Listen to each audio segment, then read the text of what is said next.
Chemistry chapter 3, theory video 3. We are going to learn about gas liquid chromatography.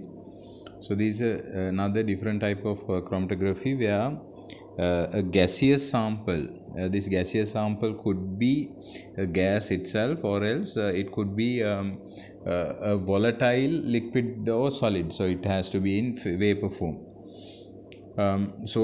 Here this gas is allowed to go through a long column which would have the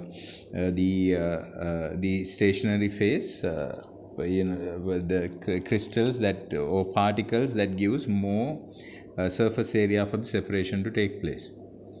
So here the stationary phase is going to be a non-volatile liquid that has a higher boiling point. So, for example, a long chain non-polar hydrocarbon would be bonded onto a solid support. For example, small particles of silica, like I told you earlier, these solid particles will be laid along this column, and it has to be kind of packed tightly so that it gives a very high surface area. Then the mobile phase is going to be a carrier gas. It has to be unreactive or inert. For example, helium or nitrogen can be used in this. Because of the tiny solid particles containing the stationary phase has very large surface area, partitioning can occur, and a good separation is given as a result. Because more non-polar the non-polar components have more interaction with the non-polar liquid on the solid that is there, or the stationary phase. As a result, they travel much more slowly than the components that do not have any interaction with the non-polar stationary phase components. So as a result, more polar components tend to travel faster. So at the end of this column, there would be a technological detector that is based on how much of what is the composition of what is coming out is identified by a detector. This is not as easy as we explain it to be, but still there are a lot of things that we need to understand from here that we can actually rather understand. So this records at the end of the column there would be a detector that records the retention times. That is how long it takes for each component to pass through the column. So this gives us a reading like this. So this can be, as you see, that this is more or less like triangles. So as a result, we can find out the area under it to give readings as to how much as a percentage, how much is percent. Those things that which you have done in O levels and AS as well, you would be able to do that. And this GLC or gas related, this is actually gas liquid chromatography, GLC, can be used to find out or to check for the fuel composition in racing, to find out if there is any enhancing chemicals, or else even to find in athletes, to find out if they have used any steroids. This can be used.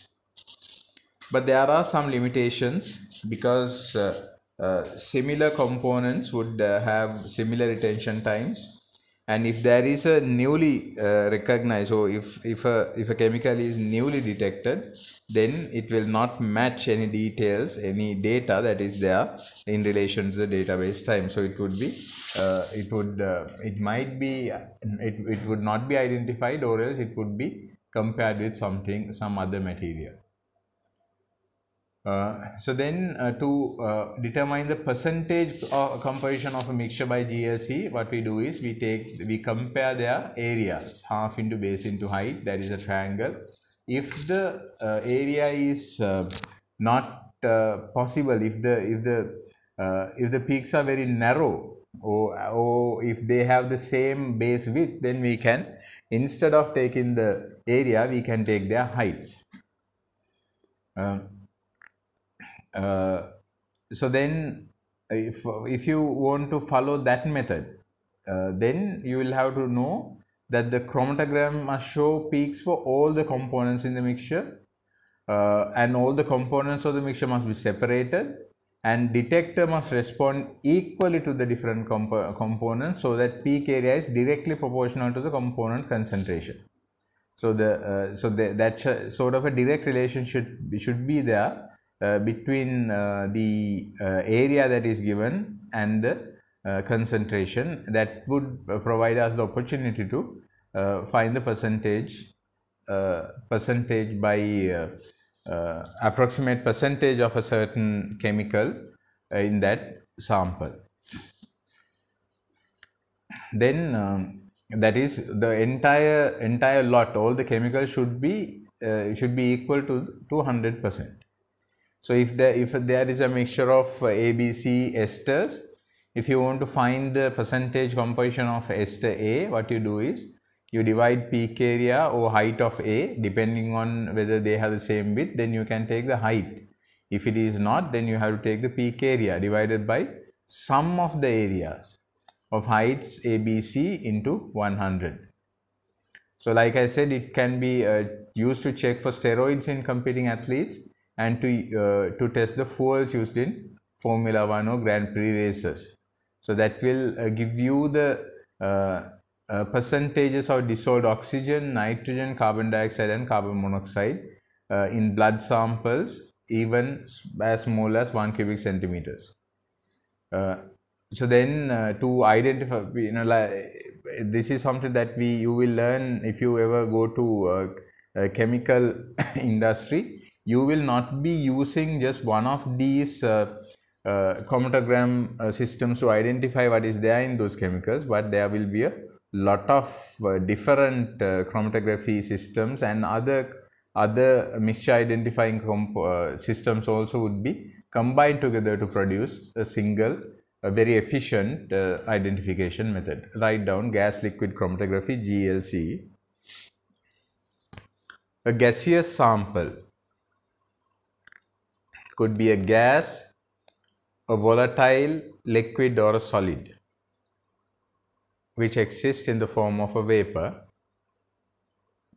can be investigated by letting it enter a long column. Leave a line and write, the column contains the stationary phase, within brackets, a non-volatile liquid which has a high boiling point,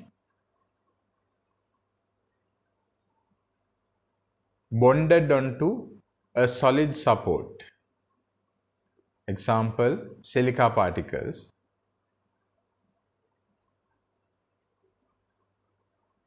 close brackets, moved through by an inert carrier gas, example nitrogen, helium.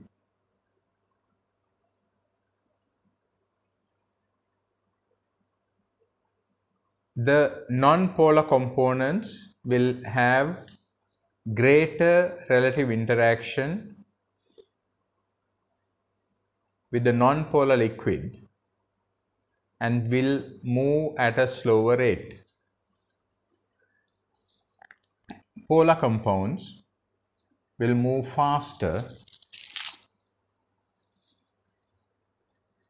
and their retention times, within brackets, the time it takes for each component to pass through the column, close brackets, will be detected by a detector oven connected to a computer. This will give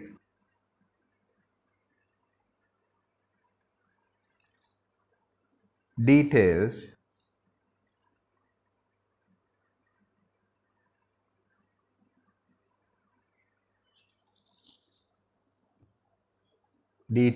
that would be compared with standard data to identify the chemical. Then write down determining the percentage composition of a mixture by GLC by using the area under each peak or their height within brackets if the base width is the same. We can identify and estimate the proportion of components in a mixture. However, for this to happen, the chromatogram must show all peaks. Chromatogram must show peaks for all components, and they should be all separated, and the detector must respond equally to all components, where peak area is directly proportional to the component concentration. Right? Then write down, for example, for a mixture of 3 esters A, B and C, approximate percentage of ester A is equal to peak area or height of A divided by sum of the areas or heights A, B and C multiplied by 100. GLC is used to test for steroids in athletes and to test fuels used in car racing industry. I hope you understood. If you did not understand, please ask me questions. If you did understand, please do question number 3.